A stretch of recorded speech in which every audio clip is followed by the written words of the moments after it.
nos mogo be mufo ki miri bi yere la kadaka ko fama utaka se ima mogo kufo ko tara ima mogo kufo ko jigina ima afoni ngake ko okera nos mogo hakli ta fola note wali mogo akli tara ula o de ka suru nya fana la ngalo te kuma o de ka suru nya fana la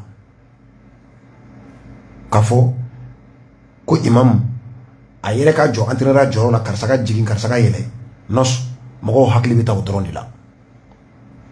nyay de mogo hakli bita o drondi la namboro kono conseil ya metana de nos M5 RFP kunu bololo srawka anya me ko la seli babe o bolo bi juma doya wala dayna oh assemblée générale kuba ke Jamil Bitar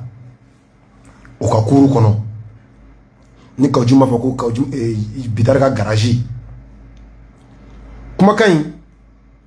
ni ya lame ka iyakili jagabo akan iba fo ko wulika jo o kobe wulika jo sugu jume ko do baka ke ama jenoye walma ko mun be sina amma ni kuma kan yera lame bara baka ke bara maindro ibo jati de bo akono o nga son wadan na ka se kliga na ma o Facebook kan killing o mo nana ye o kuya abo ama ko commissaire stratégique ko ka abo ama M5 jumen ko do tendance shogel yo M5 kala fly bachilu ni kunimbaw ni madame Sika to so de Modibo Silve luka M5 b o shogel ikasa Jamil Bitaru o fana M5 don fana o fana be o luka so shogel alela alaka lafia di anama nos kana munumunu kuma dafe de a fara ɲɔgɔn kan kasa mun b'a nɔfɛ o y'an ka kɛlɛ kɛ o kasa de b'a nɔfɛ kana munumunu kuma dafe de kasa mun b'a kɛrɛfɛ a ɲɔgɔn ye bi n'a ma bɔ n'u y'a annulé i tɛ foyi ye a fara ɲɔgɔn la a kumakan min bɔra an bɛ fara ɲɔgɔn kan an bɛ se ka stratégie jumɛn dégager ka wuli ka jɔ sabati kɛlɛ ka ngwara ka da yɛrɛ nos o bɛ mun ko fɔ bi ala de ka kɛ don bana maa si tɛ se k'o bila maa wɛrɛ la a kɛnɛya fana o tɛ maa si fana bolo dɔgɔtɔrɔ tɛ se fura tɛ se ala de bɛ bana di wa ale de bɛ bana ale de b'a kɛnɛya nkalon b'o kuma la hali ni mɔgɔ min tɛ sogɛli fɛ yɛrɛ ko sogɛli kanu kisɛ kelen t'i la adamadenya yɛrɛ tagabolo n'i bɛ diinɛ o diinɛ na kerecɛnya silamɛya an ka tagabolo kɔrɔ farafinna bamanan yan nin tagabolo si i manifin ɲɔgɔn ka degun bana farasogola bana i tɛ dugawu ko la i t'o souhaité au contraire i adversaire politique an ka mara diinɛ a bɛɛ b'a fɔ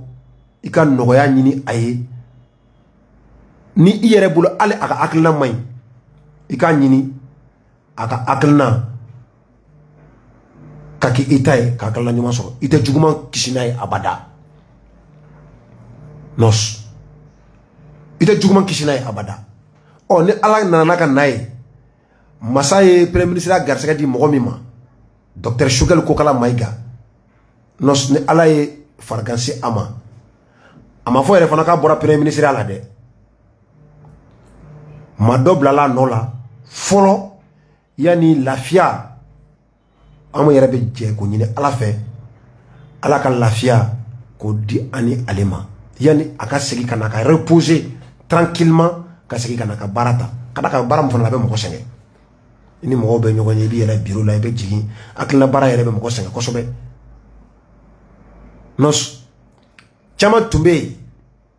a M5 kɔnɔ yen Karasba to kaso la u tun bɛ wele Sanbali conférence de presse mɛnna mɛ kuma non min bɛ ka kɛ a man ɲi sɔrɔsi ninnu vraiment u cuni bɛɛ de mɔgɔ ɲɛnamaw tɛ han u tɛ Mali ko la u b'u yɛrɛ ka ko de la fanga de ka d'u ye a caman ka Abdou Niangu invité yan M5 ka fɛn dɔ senfɛ Abdou Niangu flèche fili transition ma mɔgɔ tun bɛ k'o tɛ transition ye tagabolo to ka ko ye sera chama ma de nos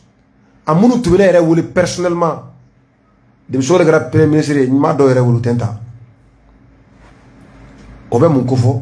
ɔ n'i bɛ ala don min a ka di a ka ɲi a bɛɛ cɛ ka ɲi a bɛɛ jɛman ye ɔ nka n'i t'a la don min finman don n'i yɛrɛ y'a ye fɔlɔ a ma fɔ ko premier ministre mun bɛ yen par intérim k'o confirmera k'o kɛra premier ministre ye ko kɔrɔlen n'o ye docteur Choguel Kokala Mayiga k'o bɔra la o ma fɔ fɔlɔ yɛrɛ farigan de ala ka fɛn de ye farigan ye ala ka fɛn de ye dekun ye ala ka fɛn dɔ de ka mɔgɔ dɛsɛ k'i ka jɔnya yira i yɛrɛ la kɛnɛya ne ala ta don b'a di bana ne fana ala ta don b'a di ala b'a yirila ale de ye masa ye ɔ ko a fari de man di ala fɔlɔ an bɛ ala deli ala ka lafiya nati ani docteur Choguel Kokala Mayiga ma yanni bana in ka a bɛ farigan mun na bi a seko fana ye min ye jamana ko la a y'o kɛ o i bɛ se k'a fɔ i ma jɛn n'a ka nin yɔrɔ ye i bɛ se k'a fɔ i jɛnna n'a ka nin yɔrɔ ye nka a fana seko kɔni ye min ye fo ka taa se bana in don ma a y'o fana kɛ ni seko in e bɛ se ka woya la i b'o wo critique kɛ n'i bɛ se k'a ye k'a ka ɲi de i b'o fana yɔrɔ k'o tɔ encourager a ka tɛmɛ n'o ye nka nɔs n'i yɛrɛ y'a ye fɔlɔ a ma fɔ ko Choguel bɔra premier ministre la o tuma n'a fɔra ko Choguel bɔra premier ministre la don min dun u bɛna taa boulevard kan nɔs jamana tɛ ɲagami dɛ n'i tɛ fanga la ko a man di n'i b'a la k'a ka di i terikɛ kɔrɔw n'olu tɛ ɲɔgɔn ye i terikɛ kɔrɔw olu i bɛ tunu olu la e yɛrɛ bɛ primature kɔnɔ don o don an ka mɔgɔ de premier ministre ye i bɛ te wuli la i bɛ wifi kan ye i bɛ whatsapp kan ye i bɛ tiktok kan ye i bɛ facebook kan ye k'a bɛɛ ka ɲi an n'an bɔra k'a fɔ ko nin yɔrɔ nin ma ɲɛ dɛ he sabali ninnu ka faso ni jugu de don he ninnu o tɛ faso fɛ koyi ninnu u bɛ i bɛ ka mɔgɔw de don u bɛ ka i bɛ ka dimi de bɔ ɔ ni ala nana ni nin na ye ko nin kɛra maa si tɛ yen k'i ka laɲini ye nin ni mɔgɔ mɔgɔ ka laɲini ye nin nɔ ale ka nin kuma o tigi fɛ o kɔrɔ hali dusukun ɲuman tɛ a la k'i mɔgɔ ɲɔgɔn ka bana k'o souhaiter o kɛra cɛw cɛ ka laɲini ye nɔ ala hɔrɔnya tigɛlen don o tigi la hɔrɔnya tigɛlen don o tigi la aw tɛ hakilina kelen na dɛ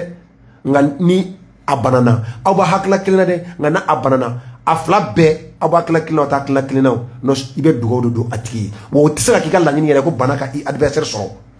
o tɛ se ka k'i ka laɲini yɛrɛ ko bana k'i ka ami sɔrɔ i teri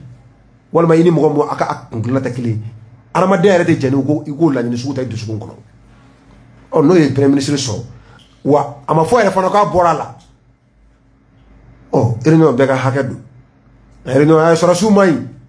bɛɛ bɛ se ka o fɔ yan emisɛnnin tanna Choguel n'o tɛ a kuma kana mɛn o da dɛ ah non a kuma kana mɛn o da hali barokɛyɔrɔ la parce que o la fɛn kelen dɔrɔn o tɛ fɛn fila ko fɔ dɛ fɛn kelen dɔrɔn aw b'a la don min a ko a ka ɲi aw bɔra la don min sisan k'a ma ɲi nɔ jamana in an sɛgɛnna o la quoi depuis emisɛnnin a caman bɔra i bɛ ka nɔfɛ ka sɔrɔ k'a fɔ k'i bɛ ka ma ɲi k'u to i bɛ ka nɔfɛ u m'a fɔ k'a ma ɲi abada bon o fɛn suguya quoi Mali kura tɛ jɛn n'o ye quoi caman tun b'a tɛ nɔfɛ don min na o bɔra tɛ nɔfɛ u sɔrɔla ka critiquer caman tun bɛ Alifa nɔfɛ gouvernement na o bɔra u y'a critiquer caman tun bɛ i bɛ ka nɔfɛ u bɔlen i bɛ ka nɔfɛ de u taara groupe sigi k'a ma ɲi ɔ bon vraiment u k'u fana sɛ Mali kura de don dɛ ɔ i bɛ gouvernement na a ka ɲi i bɔra a la a ma ɲi o tɛ kɛ yan nɔs ɔ n'u y'a réunion kɛ réunion ko ko bɛ yen ko bɛ se ka hɛrɛ se Choguel ma u ka o ɲini problème tɛ o la ɔ nka k'a fɔra don min ka d'a kan i bɛna fanga la ala kitira o la i bɛ se ka bɔ a la bɔcogo cogoya caman bɛ yen hali n'a sɔrɔ mɔgɔ si ka laɲini tɛ mɔgɔ dɔ ka bɔ a la ni bana ye walima ni fɛn wɛrɛ ye an da tɛna o fɔ walima mɔgɔ dɔ ka bɔcogo min kɔni ni o ye anw démocrates ka bɔcogo ye bɛɛ bɛ mun ɲini o ye ni tɛ mɔgɔ min ka hakilina fɛ n'i bɛ fɛ ka bɔ a la i b'a fɔ min ye a bila yen o ka sɛbɛnfura ta k'a tigi k'a bɔ a la k'a sɔrɔ a ma kɛ ni bana ye k'a sɔrɔ a ma kɛ ni ko wɛrɛ ye a bananama tɛ mɔgɔ si ka suya ye fɔlɔ ɔ an ka o yɛrɛ da kɛrɛfɛ ɔ a man ɲi ni i tɛ a la ni i bɛ a la a ka ɲi an tɛ jɛn n'o ye Mali kura kɔnɔ an tɛ jɛn n'o ye Mali mun n'an ko ko an ka kɛ kura kura ye an tɛ jɛn n'o ye o kɔnɔ a kɛra Alpha Kile a kɛra ATT Kile a kɛra IBK Kile ɔ a ka da IBK Kile ma sa ni an t'a la an ka fara ɲɔgɔn kan ɔ wala komi u y'an bɔ a la an ka bɛɛ tiɲɛ u bolo yen jamana tɛ ɲagami a tɛ ɲagami transition kɔni yan non 2024 an bɛ se an bɛ élection kɛ bɛɛ ka taa élection labɛn bɛɛ ka t'i préparer élection kama sa n'i b'a la i préparer élection kama ka da kan an bɛna an ɲɛ waga ni élection tɛ su ye n'i t'a la fana i préparer élection kama yaasa i ka don a la a tɛ ɲagami bilen dɛ Alpha Kile a ɲagamina yan jɔnniw fɛ minnu tun bɛ Alpha ka gouvernement na n'u bɔra ATT Kile a ɲagamina yan jɔnniw fɛ minnu ko ATT ɲɔgɔn tɛ yen nka n'u bɔra gouvernement na u y'a ATT kɛlɛ IBK Kile a ɲagamina yan jɔnniw fɛ a tila bɛɛ tun bɛ IBK kɔ a si ma fɔ ko IBK man ɲi f'u bɔlen a la don min ɔ transition na yan o tɛ kɛ n'i b'a la ɔ a ka ɲi n'i bɔra la don min k'a man ɲi n'i bɔra la i b'i da de i bɛ to so vraiment non i bɛ to so a man ɲi kɔni o tɛ mɛn i da a tɛ ɲagami dɛ an bɛ élection an bɛ taa 2024 Assimi ye président ye Sogɛl ye premier ministre ye ɔ Farigan bɛ yen bi Ablaye Mayiga ye premier ministre par intérim ye Diaw bɛ CNT la an bɛ instabilité institutionnelle ayi non an bɛ se élection de ma sa ani CEDEAO tɛ kari ɲɔgɔn na bilen ani mɔgɔ si tɛ kari ɲɔgɔn na bilen ko balawu wulila Mali kɔnɔ balawu tɛ wuli dɛ an bɛɛ ta de sa fo 2024 élection jɛlen namara tɛ min na ni malidenw votera min ye o n'a ta o b'a ka premier ministre sigi k'a ka ministre tɔw sigi nka nɔs ja premier ministre mun bɛ yen bi par intérim nɔs primature ko n'a ye cɛ o cɛ ye e tɛ primature baarakɛla ye i bɛ bila maaw fɛ maa minnu i bɛ kɛ a bɛ kɛ i n'a fɔ i ye futakaw ka ba kɔnɔma futa i ye ba kɔnɔma dɛ a n'a den i y'o suɲa ba a kɔnɔma don den b'a kɔ a bɛ kɛ i n'a fɔ i y'o suɲa futa ni cɛ o cɛ yɛrɛ primature la yen bilen e tɛ primature baarakɛla ka taa wifi kan ka Facebook pigi yen ka taa wifi kan ka snap kɛ yen ka taa wifi kan ka TikTok kɛ yen e tɛ baara kɛ primature la ka kilimu k'a la yen nɔs Kasim Tarawele bɔra n'a kunnafoni ye an ka Kasim Tarawele lamɛn tile du kan an ka segin ka don conseil an bɛ continuer n'a ye. nka président nɔrɔbila ye kow daminɛ dɛ jɔyɔrɔ tɛ maa la primature la k'u sen kana se tuguni e bɛ taa wa connexion utiliser fu la tuguni o k'i tɛ fɔ ni fɛn fɛn bɛ yen ni fanga t'a la a bɛ minɛ dɔw la.